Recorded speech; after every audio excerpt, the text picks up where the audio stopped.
په یو کلي کې یو ځوان اوسېدو، نوم یې میټو و. میټو دومره ډنګر و چې د خپل سوري نه هم وېرېدو.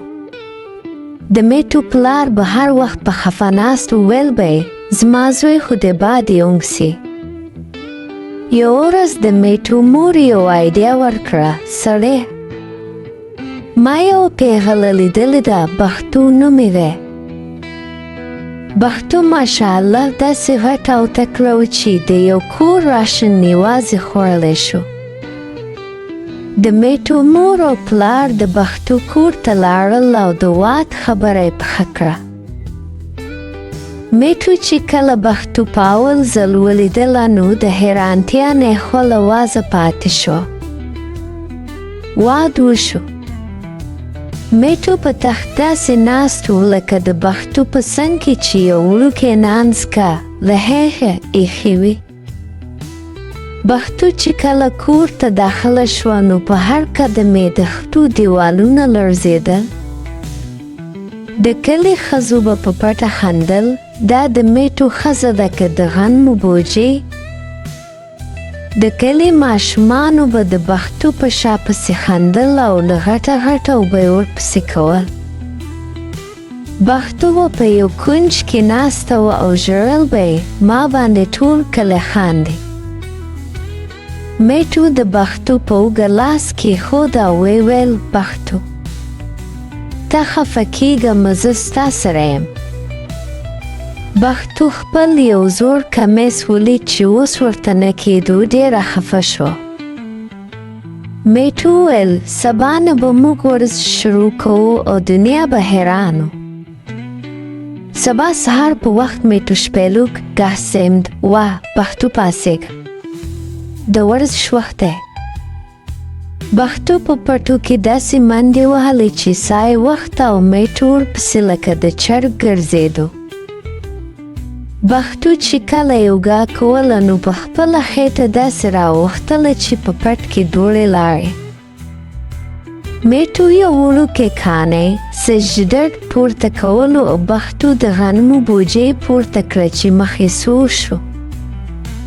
په لاره کې د حلوۍ د کان ولیدل شو نو د پښتو په خوله کې اوبه راغلې. میټو به د پښتو دوپټه راښکله چې مزه، خو پښتو به میټو په ځمکه راښکلو. پښتو به کله کله د بوسو هیجې شاته پټه شوه او لډوګان به یې په خوله کې اچوه. پښتو چې کله په تله جلند ودرېدله نو تله کلک شوه او په دوه نیمه شوه. پښتو اوس په خپله ډوډۍ کې میټو ته مغوړې پراټې او دیسي کوچ ورکول شروع کړه. میټو خوله خلاصه کړه. پښتو به په غټو کاچوګانو میټو ته حلواګانې ورکولې. ورو ورو د میټو ډنګر مخ ګرد شو، په انګو کې سوروالی راغی. میټو چې کله خپل زوړ کمه بند وتړلو نو هغه پټ غوښلیدو پورته والوتو. اوس میټو او پښتو دواړه په یو لوی تال کې په لوی لاسي نیسر څښلې. د میټو پلار چې کله میټو ولیدو نو له خوشحالۍ ویل: زما زوی خو اوس پهلوان شو. میټو اوس په کلي کې داسې په سټایل کې ګرځېدو چې ټول کلي به ورته کته. پښتو به د خوشحالۍ نه د میټو ګرد ګرد انګې راښکل. دواړه داسې خوشحاله په شړشمو هتزیر کې ګرځېدل لکه دوه غټ بالونه. کله چې دواړه په کټ کې ناست وو نو کټ کلک کوش کېدو او دواړه راوختل. میټو او پښتو اوس د کلي دنګل کشتک میدان ته داخل شول.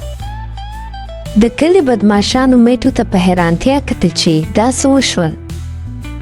پښتو به په یو کونج کې ولاړه وه او په زوره زوره به یې د میټو لپاره چغې والې. میټو یو بدماش ته داسې ټېله ورکړه چې هغه لکه د بال په بوسو کې ولوېده. ټول کلي میټو په خپلو اوږو پورته کړو. هیرو راغی، هیرو راغی. په اخره کې دواړه د یوې لویې ونې لاندې ناست وو او په ډېره خوشحالۍ ډوډۍ خوړله. او داسې د میټو او بختو داسې جوړه شوه چې په ټول کلي کې مثال نه و.